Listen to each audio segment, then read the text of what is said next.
Okay, so I just got through installing the new service panel in here. I'll show you the old one. This is what was in there. It was held together with, or held up with one screw. There was no cover, and the load wires were connected directly to the hot wires, and there were no breakers in there. So that's not good. Here's the new panel. You can't see it yet. I promise you it's there. Wish I had some sort of a light.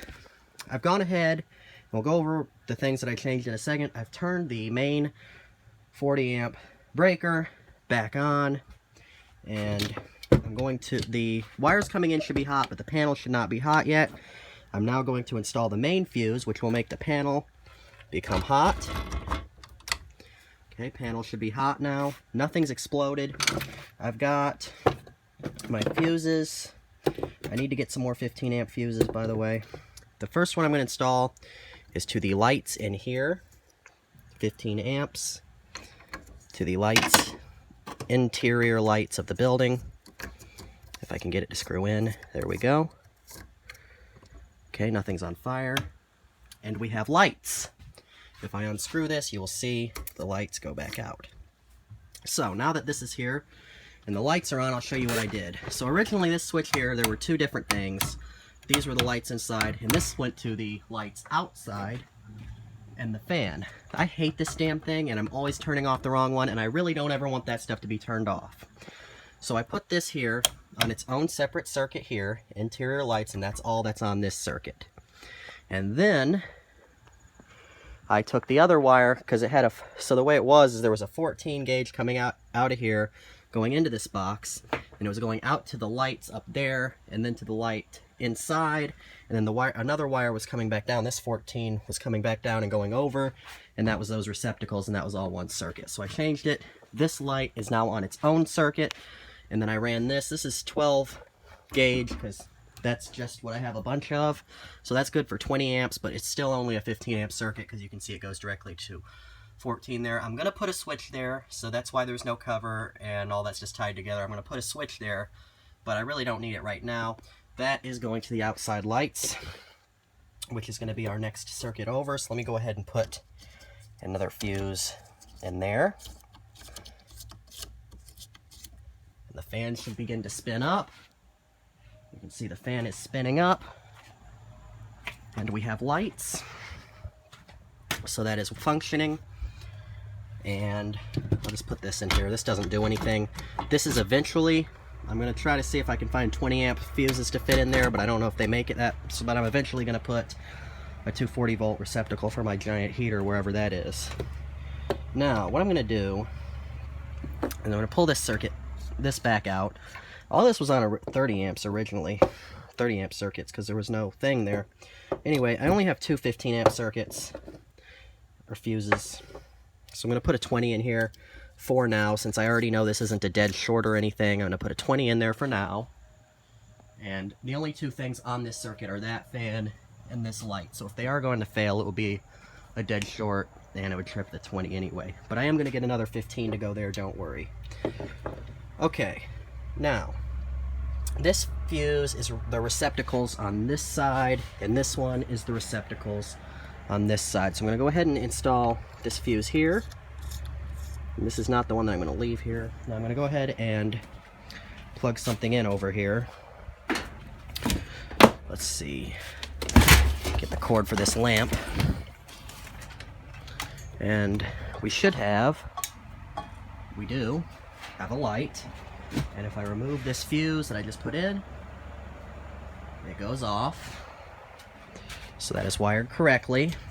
I don't know how, I think this one is still on the same circuit. I'll test all that later. But there's one back here, and I never used the one back there. It's covered anyway. But I think that's on the same side as, there's only one receptacle here. And I'm going to change that eventually. I'm going to put another one like here. But anyway. So I'm going to take that out for now. And put in, God, all I've got is 30s. I seriously need to go buy some fuses. All of these need to be 15s.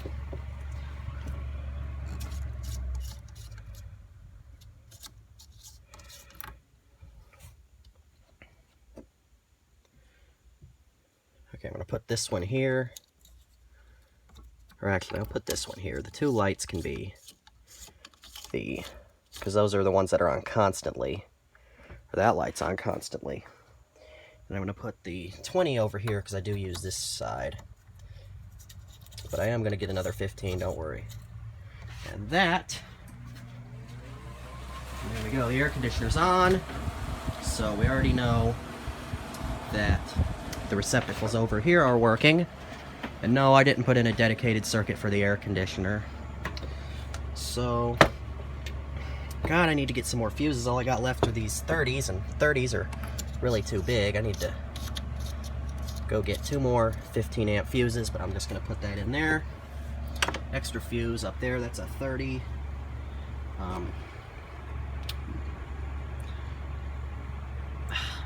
I don't know why. No, I'm not using any 30s, but I'm just gonna put that there just for now. And why won't the door close? Oh yeah, this is also mounted really solidly. That ain't going nowhere. And I put connectors on all these. Some of the wires on that one were just kind of sticking through the holes. And of course there's no ground bar in here. Let me turn this light on. So, might not be exactly up to code, but it's safe. The 2 hot wires are coming in there, that's fine. You know, you got your hot wires connected down there, and then these are your neutrals, that's all fine. The only thing is the grounds, I've got the grounds connected to each other. There's no ground bar in here because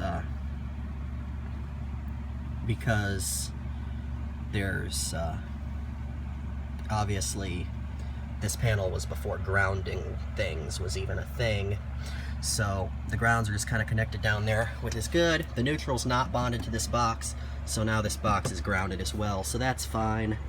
Might not be exactly up to code, but it's perfectly safe. And that is now mounted there solidly.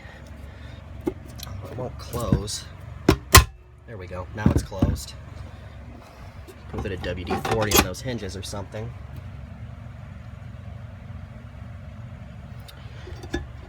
And now we have access to this. We can change fuses, do what we need to do, and there you go. So, there we go. The wiring is now, well, I don't want to say it's great because we've still got melted receptacles because like I mentioned before, everything was on 30 amp breakers before, but it shouldn't melt anymore because it's now on a 15 amp circuit, or it will be on a 15 amp circuit. So if something happens to start drawing too much current, it won't just melt, it will blow the fuse. Isn't that a really good idea? God. Anyway, and then I got this receptacle over here that's kind of sticking it way out, and its wires are stripped way too long. I gotta fix all of that, but the panel side of things and the actual circuits are now no longer, basically have no protection against over current, so that's good. And things are on their own circuit, so if I do happen to pull too much from a receptacle, the lights won't go out, because the way it was before, if I was pulling too much current, or, well, hell, if there's a short or anything, all the lights and everything will go out. Now, if there's a short, a fault, something happens on the receptacles, just those particular receptacles will go out. The lights will still work, and this exhaust fan will still work, and everything will still be on except for the circuit that the fault is on, which is generally a good idea. Plus, we had before, like I mentioned, it's a double pole 30 breaker back up at the main panel coming in, and it is 30 amps, I think. I accidentally said 40 before. It's 30. It's 10.3. So it's a double pole, but both of the wires were, or one of the, let's see, yeah, the hot there and a hot there, but all the branch circuits were connected here. So we were only using one leg.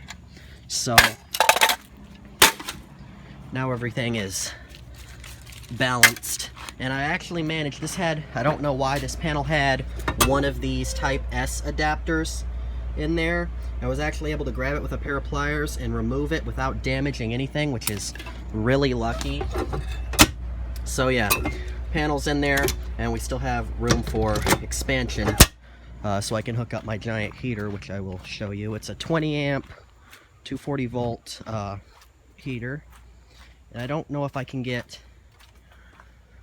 20 amp fuses that large. Anyway, here it is. It's kind of taken apart right now, but it's this Martin thing. This is the plug, you know, 240 volt. It's been outside for a while. The cord's a little bit damaged, but I think it's fine. So yeah, and I know people are going to complain, or somebody is out there is going to complain about me installing this old fuse panel as opposed to buying a new breaker panel. I needed 4 circuits. I needed the receptacles here, receptacles there, this light, that light, and that fan, which are on one circuit. This panel has 4 circuits in it. I already had it laying around, and plus fuses trip or blow quicker than a breaker will trip, and a lot of breakers, not a lot of them, but occasionally breakers do fail to trip. A fuse will never fail to blow. So that's just fine, and the wiring's safe. The problem with old fuse panels is not the fuse panels themselves, it's people putting too big of fuses in there, which I'm not going to do, even though I just demonstrated doing it. It was either that, or I was going to install one of these, which is way overkill, and those are Federal Pacific panels, and unlike fuse panels, which are only a hazard if you use them incorrectly, Federal Pacific panels are a hazard all the time. So there you go. It's mounted. It's a lot safer than it was before. It ain't going nowhere, and it's not going to melt any more receptacles. And I think it's actually, yeah, just flush with this wall, so it's not going to be an issue.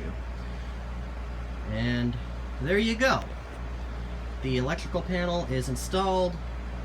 So we're slowly but surely working through all of these electrical gremlins that are in here. And before, this whole building in the winter, we had it heated with space heaters, which is why half of these receptacles are melted.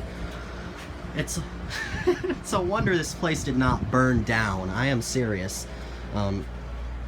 Anyway, I hope you enjoyed this video. Thank you very much for watching, and I'll see you in the next one.